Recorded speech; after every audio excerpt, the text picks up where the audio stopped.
संतान का सुख नहीं था।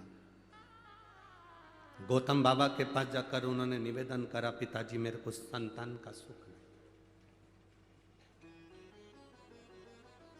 बाबा ने कहा केवल एक काम कर, पार्थिव शिवलिंग का निर्माण कर और पूजन कर,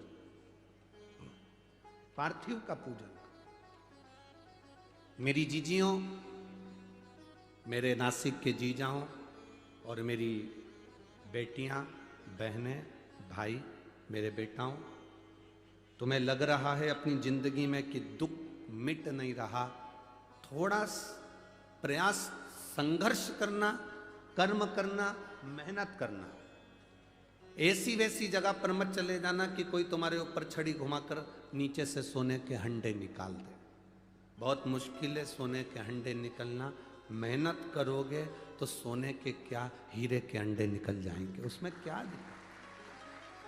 इधर उधर नहीं पढ़ना, अपना फालतू प्रपंच में नहीं पढ़ना। हमारा शास्त्र कहता है जब दुख की घड़ी में माता अंजना, श्री हनुमान जी महाराज की माता, माता अंजना, जिनके घर में संतान का सुख नहीं हुआ, बहुत अवस्था माता अंजना की निकलती चली गई, औलाद नहीं हुई, तब माता अंजना भी अपने पिता के पास जाकर बैठी और पिता ने कहा तू चिंता मत कर, पार्थिव शिवलिंग का निर्माण कर। जब तुम्हारे जीवन में कष्ट आए, धन नहीं आ रहा, व्यापार नहीं बढ़ रहा, तकलीफें आ रही, पार्थिव शिवलिंग का निर्माण करो। मेरे राम जी अयोध्या से चले लंका तक, बीच में उन्होंने पार्थिव शिवलिंग का जहां जहां रुकते थे वहां पार्थिव शिवलिंग का निर्माण करते थे, क्योंकि उनकी जिंदगी में उनको मालूम था कि दुख बहुत है। 14 वर्ष का वनवास मुझे झेल दिया गया है, वो 14 वर्ष का वनवास मुझे झेलना है, दुख बहुत है। इसलिए उन्होंने भगवान शंकर की पूजन करी। भगवान कृष्ण ने एक बार भी पांडवों से ये नहीं कहा कि तुम इस देवता की पूजन करो कि उस देवता की पूजन करो। पांडवों से कहा गया तुम शंकर जी की पूजन करो। जितने भी पांडवकालीन मंदिर मिलेंगे शंकर जी के मिलेंगे। पांडवों ने जो मंदिर का निर्माण करा वो शंकर जी का करा। भीम ने मंदिर बनाया, युधिष्ठिर ने मंदिर बनाया, अर्जुन ने मंदिर बनाया, नकुल सहदेव ने मंदिर बनाया, सब शिव के मंदिर। पांडव शंकर जी का अनुमोदन करते थे तो पांडवों को भी वो सुख प्राप्त हुआ, वो सुख मिला पांडवों को।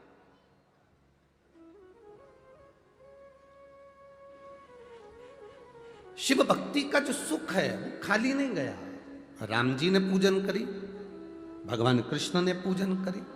दुख की घड़ी में पार्थिव लिंग का निर्माण करो। अब जरूरी नहीं कि तुम वो पार्थिव लिंग बनाने के लिए मट्टी लाओगे, अपने घर में जो गमला लगाओ, अपने घर में जो गमला हो, भले वो काय का भी गमला हो, उस गमले में जो मिट्टी है उसी को वहाँ पर इकट्ठी कर लो और इकट्ठी कर कर एक शिवलिंग बना लो और शिवलिंग बनाकर उसकी पूजन कर लो। अब किसी ने पूछा गुरुजी क्या केवल शिवलिंग बना लेंगे, नीचे जलाधारी नहीं बनाएंगे गमले में, चलेगा?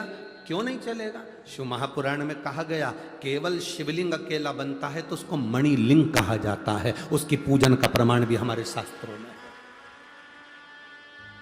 आप तो मिट्टी के ढेरे को ऊंचा करो, गमले के अंदर मिट्टी भरी है, उसको वहीं पर पेड़ पौधा लगा है बगीचे में, वहीं पर मिट्टी के ढेरे को ऊंचा करो, उसकी पूजन करके जल विसर्जन करके बाद में उसको जल डालकर वहीं ठंडा कर दो, वहीं विसर्जन कर दो। कौन मना? तुम्हें लगे कि अब मैं बहुत हार चुकी हूं, बहुत थक चुकी हूं, एक बार शिवलिंग का निर्माण, पार्थिव लिंग का निर्माण करें। पार्थिव लिंग का। और मेरी जीजियों और जितने आस्था चैनल पर श्रोता भाई बहन कथा सुन रहे हैं, जितने बेटा बेटी कथा सुन रहे हैं, बहुत जल्दी हमें हार नहीं मानना है। बहुत जल्दी हमें हार नहीं मानना, बहुत जल्दी हमें हार मानना।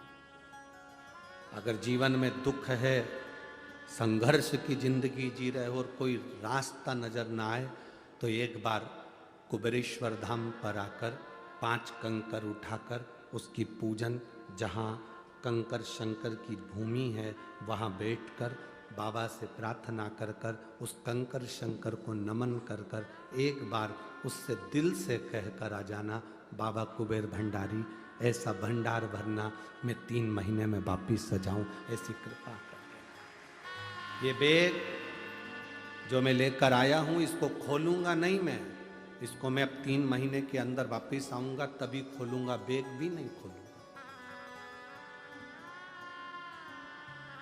मैं नहीं खोलूंगा।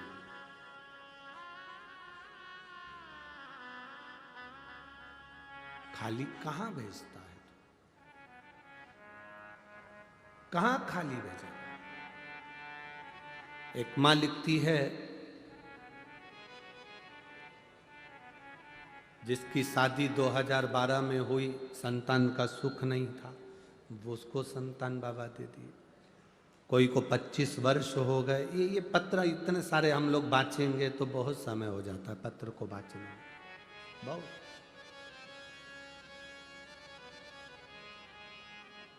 आप जितनी भक्ति करोगे उसका बल बढ़ेगा। हमें भटकना नहीं मार्ग से। दुनिया के लोग तुम्हारे रास्ते को रोक देंगे, तुम्हें टेंशन नहीं लेना है। तुम जल चढ़ाने के लिए जाओगे, अब शब्द कहेंगे, टेंशन नहीं लेना। एक पत्र किसी ने लिखा,